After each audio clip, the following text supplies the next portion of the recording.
Hello friends, welcome to knowledge centre. ഇന്ന് നമ്മൾ 7ാം ക്ലാസ്സിലെ ബേസിക് സയൻസ് പാർട്ട് 2 സ്റ്റാർട്ട് ചെയ്യാണ്. പാർട്ട് 1ലെ എല്ലാ ചാപ്റ്റേഴ്സും നമ്മൾ കംപ്ലീറ്റ് ചെയ്തു. അതിന്റെ വീഡിയോസ് ഒക്കെ പ്ലേലിസ്റ്റിൽ ആഡ് ചെയ്തിട്ടുണ്ട്. ഇന്ന് നമുക്ക് പാർട്ട് 2 നോക്കാം. പാർട്ട് 2വിൽ ടോട്ടൽ 5 ചാപ്റ്റേഴ്സ് ആണ് ഉള്ളത്.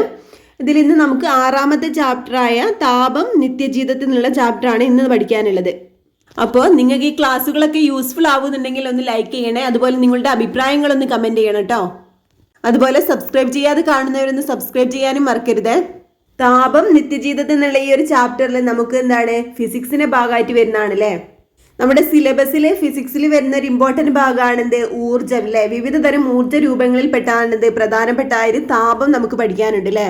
നമുക്ക് എക്സാം ബേസ്ഡ് ആയിട്ടുള്ള ഒരുപാട് പോയിന്റ്സ് വരുന്ന ഒരു ചാപ്റ്റർ ആണ്. അതുകൊണ്ട് സ്കിപ്പ് ചെയ്യാതെ ക്ലാസ് മുഴുവൻ കാണും കേട്ടോ. അപ്പോൾ 6ാമത്തെ ചാപ്റ്റർ ആണ് താപം നിത്യജീവിതത്തിൽ. വിവിധ തരം ഊർജ്ജ രൂപങ്ങളെ പറ്റി നമുക്കറിയാം അല്ലേ. രാസോർജം, അതുപോലെ പ്രകാശോർജം, താപോർജം. ഇതിൽ താപോർജം എന്ന് പറയുന്നത് പദാർത്ഥങ്ങളുടെ അവസ്ഥയിൽ മാറ്റം വരുത്താൻ കഴിയുന്ന ഒരു ഊർജ്ജ രൂപമാണ് എന്ത് താപം എന്ന് പറഞ്ഞാൽ. എന്താണ് താപം എന്ന് പറഞ്ഞാൽ പദാർത്ഥങ്ങളുടെ അവസ്ഥയിൽ മാറ്റം വരുത്താൻ കഴിയുന്ന ഊർജ്ജ രൂപമാണ് താപം. അടുത്തതായിട്ട് നമുക്ക് പഠിക്കാനുള്ള ഒരു ഇമ്പോർട്ടൻറ്റ് ടേം ആണ് താപപ്രേഷണം, അല്ലെങ്കിൽ എന്താണ് ട്രാൻസ്മിഷൻ ഓഫ് ഹീറ്റ്. എന്താണ് താപം ഒരിടത്ത് നിന്നും മറ്റൊരിടത്തേക്ക് പ്രവഹിക്കുന്നതാണ് താപപ്രേഷണം എന്ന് പറഞ്ഞാൽ. അപ്പോൾ ഒരു എക്സാമ്പിൾ ആയിട്ട് പറയുകയാണെങ്കിൽ നമ്മൾ എന്താണ് ഗ്യാസിന് മുകളിൽ നമ്മൾ എന്തെങ്കിലും ഒരു ഭക്ഷണം നമ്മൾ കുക്ക് ചെയ്യുകയാണെങ്കിൽ എന്താണ് അത് ഇറക്കി വെക്കുമ്പോൾ എന്താണ് താപത്തിന് എന്ത് മാറ്റം സംഭവിക്കുന്നത് പാത്രത്തിൽ നിന്നും എന്താണ് പാത്രത്തിനുള്ളിലെ പദാർത്ഥങ്ങളിൽ നിന്നും ചുറ്റുപാടിലേക്ക് എന്താണ് താപം പ്രേഷണം ചെയ്യപ്പെടുന്നുണ്ട് അല്ലേ. നമ്മളത് വെക്കുന്ന സ്ഥലത്തൊക്കെ കുറച്ച് ചൂട് അനുഭവപ്പെടുന്നുണ്ട് അല്ലേ. നമുക്ക് ഇതിന്റെ ഫലമായിട്ട് എന്താണ് പാത്രത്തിനും അതിനുള്ളിലെ പദാർത്ഥങ്ങൾക്കും താപനഷ്ടം സംഭവിക്കുന്നു എന്നാണ് പറയുന്നത്. അപ്പോൾ പാത്രത്തിൽ നിന്നും മാത്രമല്ല പാത്രത്തിനുള്ളിലെ പദാർത്ഥങ്ങളിൽ നിന്നും ചുറ്റുപാടിലേക്ക് താപം പ്രേഷണം ചെയ്യപ്പെടുന്നുണ്ട്. ഇതിന്റെ ഫലമായിട്ട് എന്താണ് പാത്രത്തിനും അതിനുള്ളിലെ പദാർത്ഥങ്ങൾക്കും താപനഷ്ടം സംഭവിക്കുന്നുണ്ട്. അപ്പോൾ താപം ഒരിടത്ത് നിന്നും മറ്റൊരിടത്തേക്ക് പ്രവഹിക്കുന്നതാണ് താപപ്രേഷണം എന്ന് പറഞ്ഞാൽ കേട്ടോ. ഇനി താപപ്രേഷണം ഖരവസ്തുക്കളിൽ നിന്ന് കൊടുത്തിട്ടുണ്ട്. എന്താണ് നമുക്കറിയാലേ, ഖരം, ദ്രാവകം, വാതകം എന്നീ 3 അവസ്ഥകളിലാണ് എന്ത് ഒരു പദാർത്ഥം സാധാരണയായിട്ട് സ്ഥിതി ചെയ്യുന്നത് അല്ലേ. ഇവയിലെല്ലാം എന്താണ് താപം പ്രേഷണം ചെയ്യുന്നത് ഒരുപോലെയാണോ എന്നുള്ളതാണ് ഇനി പറയുന്നത്. അപ്പോൾ ഈ ഒരു കാര്യം കണ്ടെത്തുന്നതിനായിട്ട് കുട്ടികൾക്ക് ഇവിടെ ഒരു എക്സ്പെരിമെന്റ് കൊടുത്തിട്ടുണ്ട് കേട്ടോ. അലൂമിനിയം കമ്പി, മൊട്ടുസൂചികൾ, മെഴുകുതിരി, തീപ്പെട്ടി എന്നിവയൊക്കെ ഉപയോഗിച്ചിട്ടുള്ള ഒരു എക്സ്പെരിമെന്റ് ആണ് കേട്ടോ ഇവിടെ കൊടുത്തിട്ടുള്ളത്. ഈ ഒരു ചിത്രത്തിൽ കാണുന്നത് പോലെ അലൂമിനിയം കമ്പിയിൽ മെഴുകു ഉപയോഗിച്ച് തുല്യ അകലത്തിൽ മുട്ടുസൂചികൾ ഒട്ടിക്കുക എന്ന് പറഞ്ഞിട്ടുണ്ട്. ഇതിന്റെ ഒരറ്റം കത്തുന്ന മെഴുകുതിരി ഉപയോഗിച്ച് ചൂടാക്കുക. അപ്പൊ എന്താണ് നിരീക്ഷിച്ചത് എന്നാണ് കുട്ടികൾക്കുള്ള വർക്കാണിത്. ഈ ഒരു എക്സ്പെരിമെന്റിൽ എന്തായിരിക്കും സംഭവിക്കുക, നമ്മുടെ തീനാളത്തിന് അടുത്തുള്ള മുട്ടുസൂചികൾ ആദ്യം വീഴൂലേ, പിന്നീട് അതിനടുത്തുള്ളത് തൊട്ടടുത്തുള്ളത് അങ്ങനെ ആയിരിക്കും വീഴാൻ സാധ്യത ഉള്ളത്. അതെന്തുകൊണ്ടായിരിക്കും എന്നാണ് ഈ ഒരു തീജ്വാലയിൽ നിന്ന് അലൂമിനിയം കമ്പിയിലൂടെ താപം പ്രേഷണം ചെയ്യുന്നത് കൊണ്ടാണ് ഇങ്ങനെ സംഭവിക്കുന്നത്. അതായത് തീജ്വാലയുടെ അടുത്തുള്ള മുട്ടുസൂചി ആദ്യം വീഴാൻ കാരണം എന്താണ് താപം ഈ ഒരു തീജ്വാലയിൽ നിന്നും നമ്മുടെ അലൂമിനിയം കമ്പിയിലൂടെ താപം പ്രേഷണം ചെയ്യുന്നത് കൊണ്ടാണ്. ഇനി നമുക്ക് പഠിക്കാനുള്ള ഒരു ടേമാണ് ചാലനം അല്ലെങ്കിൽ കണ്ടക്ഷൻ. ലോഹക്കമ്പിയുടെ ഒരറ്റത്ത് താപം ലഭിക്കുമ്പോൾ ആ ഭാഗത്തുള്ള തന്മാത്രകൾ താപം സ്വീകരിച്ച് തൊട്ടടുത്തുള്ള തന്മാത്രകളിലേക്ക് കൈമാറ്റം ചെയ്യുന്നു. ഇത്തരത്തിൽ താപം കൈമാറി പ്രേഷണം ചെയ്യപ്പെടുന്ന രീതിയാണ് ചാലനം എന്ന് പറഞ്ഞാൽ. അതായത് ലോഹക്കമ്പിയുടെ ഒരറ്റത്ത് താപം ലഭിക്കുമ്പോൾ ആ ഭാഗത്തുള്ള തന്മാത്രകൾ താപം സ്വീകരിച്ച് തൊട്ടടുത്തുള്ള തന്മാത്രകളിലേക്ക് കൈമാറ്റം ചെയ്യുന്നുണ്ട്. ഇത്തരത്തിൽ താപം കൈമാറി പ്രേഷണം ചെയ്യപ്പെടുന്ന രീതിയാണ് ചാലനം. ഖരവസ്തുക്കളിൽ താപം പ്രേഷണം ചെയ്യപ്പെടുന്നത് ചാലനം വഴിയാണ്. അപ്പോൾ എന്താണ് നമ്മൾ പഠിച്ചത്, ഖരവസ്തുക്കളിൽ താപം പ്രേഷണം ചെയ്യപ്പെടുന്നത് ചാലനം അല്ലെങ്കിൽ കണ്ടക്ഷൻ വഴിയാണ്. അടുത്ത ഹെഡിങ് ആണ് താപം നന്നായി കടത്തിവിടുന്ന വസ്തുക്കൾ. സുജാലകങ്ങളും കുജാലകങ്ങളും, അതായത് good conductors and poor conductors. ചാലനം വഴി താപം നന്നായി കടത്തിവിടുന്ന വസ്തുക്കളെ ചാലകങ്ങൾ എന്നും അതുപോലെ താപം നന്നായി കടത്തിവിടാത്ത വസ്തുക്കളെ കുജാലകങ്ങൾ എന്നും പറയുന്നു. അപ്പൊ ചാലനം വഴി താപം നന്നായി കടത്തിവിടുന്ന വസ്തുക്കളെ സുജാലകങ്ങൾ എന്നും അതുപോലെ കടത്തിവിടാത്ത വസ്തുക്കൾ നന്നായി കടത്തിവിടാത്ത വസ്തുക്കളെ കുജാലകങ്ങൾ എന്നുമാണ് പറയുന്നത്. അപ്പോൾ ഖരപദാർത്ഥങ്ങളിലെ ചാലനം വഴിയാണ് താപം പ്രേഷണം ചെയ്യപ്പെടുന്നത് നമ്മൾ പഠിച്ചു അല്ലേ. ഇനി താപപ്രേഷണം ദ്രാവകങ്ങളിലും വാതകങ്ങളിലും എന്നുള്ള ഹെഡിങ് ആണ് കൊടുത്തിട്ടുള്ളത്. ഇതിൻ്റെ ഇവിടെ ഒരു എക്സ്പെരിമെൻ്റ് ഒക്കെ കൊടുത്തിട്ടുണ്ട്. ദ്രാവകങ്ങളിലും വാതകങ്ങളിലൊക്കെ ഏത് രീതിയിലാണ് താപം പ്രേഷണം ചെയ്യുന്നത് മനസ്സിലാക്കാൻ വേണ്ടി കുട്ടികൾക്കുള്ള ഒരു എക്സ്പെരിമെന്റ് ആണിത്. ഇനി ഇവിടെ കൊടുത്തിട്ടുള്ള ഒരു ടേം ആണ് സംവഹനം അല്ലെങ്കിൽ കൺവെക്ഷൻ. വാതകങ്ങളിലും ദ്രാവകങ്ങളിലും തന്മാത്രകളുടെ സ്ഥാനമാറ്റം മുഖേന നടക്കുന്ന താപപ്രേഷണ രീതിയാണിത് സംവഹനം എന്ന് പറഞ്ഞാൽ. ഇപ്പൊ എന്താണ് സംവഹനം? വാതകങ്ങളിലും ദ്രാവകങ്ങളിലും തന്മാത്രകളുടെ സ്ഥാനമാറ്റം മുഖേന നടക്കുന്ന താപപ്രേഷണ രീതിയാണിത് സംവഹനം. തന്മാത്രകളുടെ സ്ഥാനമാറ്റം മുഖേന നടക്കുന്ന താപപ്രേഷണ രീതിയാണിത് സംവഹനം. വാതകങ്ങളിലും ദ്രാവകങ്ങളിലും എന്താണ്? സംവഹനമാണ് കേട്ടോ. സംവഹനത്തിലൂടെയാണ് താപപ്രേഷണം ചെയ്യുന്നത്. ഇനി ചാലനത്തിലും അതുപോലെ സംവഹനത്തിലൊക്കെ താപപ്രേഷണം നടക്കുമ്പോൾ തന്മാത്രകൾ വഹിക്കുന്ന പങ്ക് എന്താണെന്ന് കൊടുത്തിട്ടുണ്ട്. എന്താണ്? ഇവിടെ തന്മാത്രകൾ മാധ്യമമായിട്ടാണ് നിലകൊള്ളുന്നത്. ചാലനത്തിലും സംവഹനത്തിലൊക്കെ താപപ്രേഷണം നടക്കുമ്പോൾ തന്മാത്രകൾ മാധ്യമമായിട്ട് നിലകൊള്ളുന്നു. ഇനി മാധ്യമത്തിന്റെ സഹായമില്ലാതെ താപം പ്രേഷണം ചെയ്യപ്പെടുമോ എന്നുള്ളത് ഇവിടെ ഒരു ക്വസ്റ്റ്യൻ ആയിട്ട് ചോദിച്ചിട്ടുണ്ട്. അതിന്റെ എക്സാമ്പിൾ ആയിട്ട് പറയാണ്, ഭൂമിക്ക് താപം ലഭിക്കുന്നത് മുഖ്യമായും സൂര്യനിൽ നിന്നാണ് അല്ലേ. അപ്പൊ ഈ ഒരു സൂര്യന്റെ ചൂട് ഭൂമിയിൽ എത്തുന്നത് എങ്ങനെയാണ്? സൂര്യനും ഭൂമിക്കും ഇടയ്ക്ക് ശൂന്യസ്ഥലം ഉണ്ടെന്ന് നമുക്കറിയാം. ഈ ശൂന്യസ്ഥലം 15 കോടിയോളം കിലോമീറ്റർ വ്യാപിച്ചു കിടക്കുന്നു.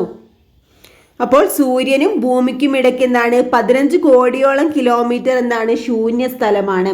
ഭൂമിക്കും സൂര്യനും ഇടയ്ക്ക് മാധ്യമമില്ല. അതുകൊണ്ട് എന്താണ്? ചാലനം മുഖേനയോ സംവഹനം മുഖേനയോ ചൂട് പ്രസരിക്കാൻ സാധിക്കില്ല. അപ്പോൾ ചാലനം മൂലമോ അതുപോലെ സംവഹനം മൂലമൊക്കെ താപം പ്രേഷണം ചെയ്യണമെങ്കിൽ എന്താണ്? ഒരു മാധ്യമം അത്യാവശ്യമാണല്ലേ. അതുകൊണ്ട് എന്താണ്? സൂര്യനും ഭൂമിക്കും ഇടയ്ക്ക് ശൂന്യസ്ഥലാണ് അല്ലേ. 15 കോടിയോളം കിലോമീറ്റർ ശൂന്യസ്ഥലാണ്. അവിടെ ഒരു മാധ്യമവും ഇല്ല. അതുകൊണ്ട് തന്നെ എന്താണ്? ചാലനം മൂലം അതുപോലെ സംവഹനം മൂലമൊന്നും നമ്മുടെ ഭൂമിക്ക് എന്താണ്? സൂര്യനിൽ നിന്നും താപം ലഭിക്കുന്നില്ല. പിന്നെ എങ്ങനെയാണ് സൂര്യനിൽ നിന്നുള്ള താപം ഭൂമിയിലേക്ക് എത്തുന്നത്? ഇനി നമുക്ക് പഠിക്കാനുള്ള ഒരു ടേം ആണ് എന്ത്? വികിരണം അല്ലെങ്കിൽ റേഡിയേഷൻ. മാധ്യമത്തിന്റെ സഹായമില്ലാതെ താപം പ്രേഷണം ചെയ്യപ്പെടുന്ന രീതിയാണ് എന്ത്? വികിരണം എന്ന് പറഞ്ഞാൽ. വികിരണം വഴി എല്ലാ ദിശയിലേക്കും താപം പ്രേഷണം ചെയ്യപ്പെടുന്നു. സൂര്യന്റെ താപം ഭൂമിയിലെത്തുന്നത് വികിരണം വഴിയാണ്. ഇരുണ്ടതോ പരുപരുത്തതോ ആയ പ്രതലങ്ങളെക്കാൾ വെളുത്തതോ മിനുസമുള്ളതോ ആയ പ്രതലങ്ങൾ വികിരണ താപത്തെ കൂടുതൽ പ്രതിപദിപ്പിക്കും. അപ്പോൾ മാധ്യമത്തിന്റെ സഹായമില്ലാതെ താപം പ്രേഷണം ചെയ്യപ്പെടുന്ന രീതിയാണ് എന്ത്? വികിരണം എന്ന് പറഞ്ഞാൽ കേട്ടോ. വികിരണം വഴി എല്ലാ ദിശയിലേക്കും താപം പ്രേഷണം ചെയ്യപ്പെടുന്നുണ്ട്. സൂര്യന്റെ താപം ഭൂമിയിൽ എത്തുന്നത് വികിരണം വഴിയാണ്. ഇത് ഇമ്പോർട്ടൻ്റ് ആണ് കേട്ടോ. പ്രീവിയസ് ആയിട്ട് ഒരുപാട് ക്വസ്റ്റ്യൻസ് ചോദിച്ചിട്ടുള്ളതാണ് വികിരണത്തെ പറ്റി. അപ്പോൾ ഇരുണ്ടതോ പരുപരുത്തതോ ആയ പ്രതലങ്ങളെക്കാൾ വെളുത്തതോ മിനുസമുള്ളതോ ആയ പ്രതലങ്ങൾ വികിരണ താപത്തെ കൂടുതൽ പ്രതിപദിപ്പിക്കും.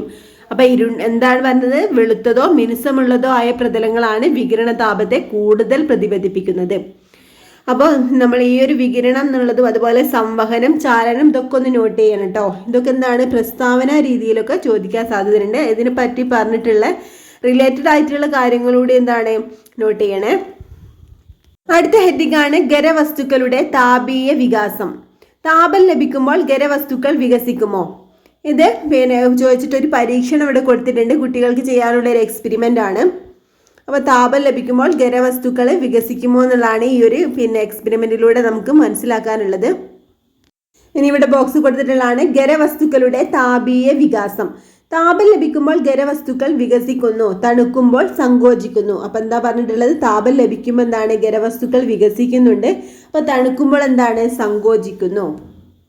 ഇനി കൊടുത്ത് എന്താണ്? ദ്രാവകങ്ങളിലെ താപീയ വികാസം. ദ്രാവകങ്ങൾ ചൂടാക്കുമ്പോൾ വികസിക്കുന്നു, അതുപോലെ തണുക്കുമ്പോൾ സങ്കോചിക്കുന്നു. അപ്പൊ ഖരാവസ്ഥയിലുള്ള അതേപോലെയുള്ള മാറ്റമാണ് ദ്രാവകത്തിനുള്ളത്. ദ്രാവകങ്ങൾ ചൂടാക്കുമ്പോൾ വികസിക്കുന്നുണ്ട്, അതുപോലെ തന്നെ തണുക്കുമ്പോൾ സങ്കോചിക്കുന്നുണ്ട്.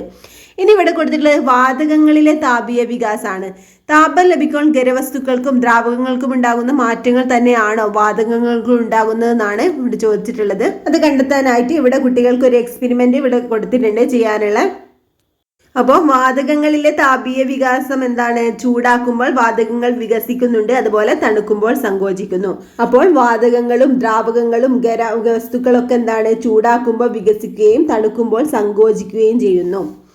അടുത്തത് എന്താണ്? താപനില എന്നുള്ള ഒരു ഹെഡിങ് കൊടുത്തിട്ടുണ്ട്. നീളം, വീതി, ഉയരം, പരപ്പളവ്, വ്യാപ്തം തുടങ്ങിയവയുടെ അളവ് പറയാൻ യൂണിറ്റുകൾ ഉപയോഗിക്കുന്നുണ്ട് അല്ലേ. അതുപോലെ തന്നെ താപത്തിന്റെ അളവ് സൂചിപ്പിക്കാനും യൂണിറ്റുകൾ ഉപയോഗിക്കുന്നുണ്ട്. താപത്തിന്റെ അളവിനെ സൂചിപ്പിക്കുന്ന പദമാണ് താപനില. ഡിഗ്രി സെൽഷ്യസ് അതുപോലെ ഡിഗ്രി ഫാരൻഹീറ്റ് എന്നീ യൂണിറ്റുകളാണ് താപനില സൂചിപ്പിക്കുന്നതിന് ഉപയോഗിക്കുന്നത്. അപ്പൊ താപത്തിന്റെ അളവിനെ സൂചിപ്പിക്കുന്ന പദമാണ് താപനില. ഡിഗ്രി സെൽഷ്യസ്, ഡിഗ്രി ഫാരൻഹീറ്റ് എന്നീ യൂണിറ്റുകളാണ് താപനില സൂചിപ്പിക്കുന്നതിന് ഉപയോഗിക്കുന്നത്. നിത്യജീവിതത്തിൽ താപനില അറിയേണ്ട ആവശ്യം വരാറില്ല എന്ന് ചോദിക്കുന്നുണ്ട്. പനി വരുമ്പോൾ ശരീരത്തിൽ താപനിലയ്ക്ക് എന്ത് സംഭവിക്കും? താപനില ഉയരൂലേ? അപ്പൊ ശരീര താപനില അളക്കാൻ ക്ലിനിക്കൽ തെർമോമീറ്റർ ആണ് ഉപയോഗിക്കുന്നത് കേട്ടോ. അപ്പൊ സാധാരണ അവസ്ഥയിൽ മനുഷ്യന്റെ ശരീര താപനില 37 ഡിഗ്രി സെൽഷ്യസ് ആണ്, അതായത് 98.6 ഫാരൻഹീറ്റ്. അപ്പോൾ നമ്മൾ എന്തൊക്കെയാണ് പഠിച്ചത്? താപത്തിന്റെ അളവിനെ സൂചിപ്പിക്കുന്ന പദമാണ് താപനില. ഡിഗ്രി സെൽഷ്യസ്, ഡിഗ്രി ഫാരൻഹീറ്റ് എന്നീ യൂണിറ്റുകളാണ് താപനിലയെ സൂചിപ്പിക്കുന്നതിന് ഉപയോഗിക്കുന്നത്. പിന്നെന്താണ്? ശരീര താപനില അളക്കാൻ ക്ലിനിക്കൽ തെർമോമീറ്റർ ആണ് ഉപയോഗിക്കുന്നത്. അപ്പൊ സാധാരണ അവസ്ഥയിൽ മനുഷ്യശരീരത്തിന്റെ താപനില 37 ഡിഗ്രി സെൽഷ്യസ് അല്ലെങ്കിൽ 98.6 ഫാരൻഹീറ്റ് ആണ്. അപ്പൊ ഇത്രയൊക്കെ കാര്യങ്ങളാണ് പഠിച്ചത്. ഇനി ഇവിടെ കുട്ടികൾക്കുള്ള ഒരു വർക്ക് കൊടുത്തിട്ടുണ്ട്. ഒരു ക്ലിനിക്കൽ തെർമോമീറ്റർ നിരീക്ഷിക്കൂ. അതിലെ അളവുകൾ എത്ര ഡിഗ്രിയിലാണ് തുടങ്ങുന്നതെന്നും എത്ര ഡിഗ്രിയിലാണ് അവസാനിക്കുന്നതെന്നും കണ്ടെത്തി ശാസ്ത്ര പുസ്തകത്തിൽ കുറിക്കൂ എന്ന് പറഞ്ഞൊരു വർക്ക് കൊടുത്തിട്ടുണ്ട്. അപ്പൊ എന്താണ്? ക്ലിനിക്കൽ തെർമോമീറ്റർ എത്ര ഡിഗ്രിയിലാണ് സ്റ്റാർട്ട് ചെയ്യുന്നത്? 35 ഡിഗ്രി സെൽഷ്യസ് അല്ലെങ്കിൽ 94 ഡിഗ്രി ഫാരൻഹീറ്റിലാണ് നമ്മുടെ ക്ലിനിക്കൽ തെർമോമീറ്റർ സ്റ്റാർട്ട് ചെയ്യുന്നത്. അപ്പോൾ 35 ഡിഗ്രി സെൽഷ്യസ് മുതൽ 42 ഡിഗ്രി സെൽഷ്യസ് വരെ, അതായത് എന്താണ് 94 ഡിഗ്രി ഫാരൻഹീറ്റ് മുതൽ 108 ഫാരൻഹീറ്റ് വരെ. താപനില അളക്കാൻ ലബോറട്ടറിയിൽ ഉപയോഗിക്കുന്ന ഉപകരണമാണ് ലബോറട്ടറി തെർമോമീറ്റർ. ഇവിടെ ലബോറട്ടറി തെർമോമീറ്ററിന്റെ ഒരു ചിത്രം കൊടുത്തിട്ടുണ്ട്. അപ്പോൾ താപനില അളക്കാൻ ലബോറട്ടറിയിൽ ഉപയോഗിക്കുന്ന ഉപകരണമാണ് ലബോറട്ടറി തെർമോമീറ്റർ. അടുത്ത ഹെഡിംഗ് ആണ് അന്തരീക്ഷ താപനില. ഇനിയുടെ കടൽക്കാറ്റ് എന്താന്ന് കൊടുത്തിട്ടുണ്ട്. ജലത്തേക്കാൾ വേഗത്തിൽ കര ചൂടുപിടിക്കുകയും വേഗത്തിൽ തണുക്കുകയും ചെയ്യുന്നു. അതുകൊണ്ട് പകൽ സമയങ്ങളിൽ കരയ്ക്ക് കടലിനേക്കാൾ ചൂട് കൂടുതലാണ്. എന്താ പറഞ്ഞത്? ജലത്തേക്കാൾ വേഗത്തിൽ കര ചൂടുപിടിക്കുകയും വേഗത്തിൽ തണുക്കുകയും ചെയ്യുന്നുണ്ട്. അതുകൊണ്ട് തന്നെ എന്താണ്? പകൽ സമയങ്ങളിൽ കരയ്ക്ക് കടലിനേക്കാൾ ചൂട് കൂടുതലാണെന്നാണ് പറയുന്നത്. ഇനി കരയോട് തൊട്ട് മുകളിലുള്ള വായു ചൂട് പിടിക്കുന്നു. ഈ വായു വികസിച്ച് മുകളിലേക്ക് പോകുന്നു. കരയുമായി താരതമ്യപ്പെടുത്തിയാൽ കടലിന് മുകളിലുള്ള വായു തണുത്തതാണ്.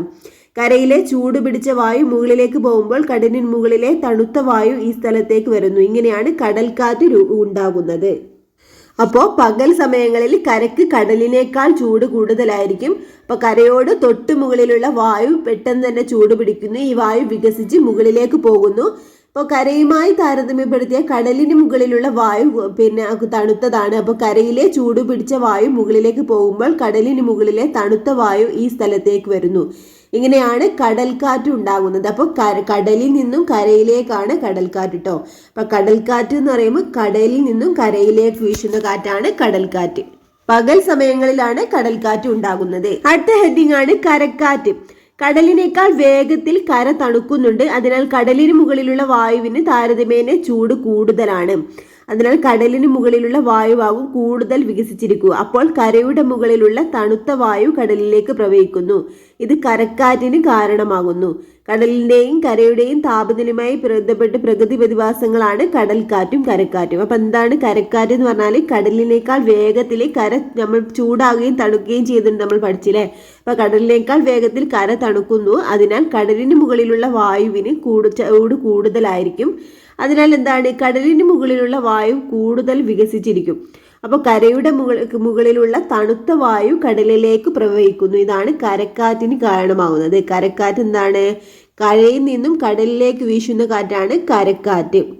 അപ്പൊ കടലിന്റെയും കരയുടെയും താപനിലയുമായി ബന്ധപ്പെട്ടുള്ള പ്രകൃതി പ്രതിഭാസമാണ് കടൽക്കാറ്റും കരക്കാറ്റും. അപ്പൊ നമ്മുടെ ഈ ഒരു ചാപ്റ്റർ ഇവിടെ കംപ്ലീറ്റ് ആയിട്ടുണ്ട് കേട്ടോ. ചെറിയൊരു ചാപ്റ്റർ ആണ്, കുറച്ച് പോയിന്റ്സ് ഒക്കെ ആണ് നമുക്ക് പഠിക്കാനുള്ളത്. അപ്പൊ ഇമ്പോർട്ടന്റ് ആയി തോന്നുന്ന കാര്യങ്ങളൊക്കെ ഒന്ന് നോട്ട് ചെയ്യട്ടോ. അതുപോലെ നിങ്ങൾക്ക് ഈ ക്ലാസ് യൂസ്ഫുൾ ആയിട്ടുണ്ടെങ്കിൽ ലൈക്ക് ചെയ്യണേ, നിങ്ങളുടെ അഭിപ്രായങ്ങളൊന്ന് കമന്റ് ചെയ്യണേ. Okay friends, thank you.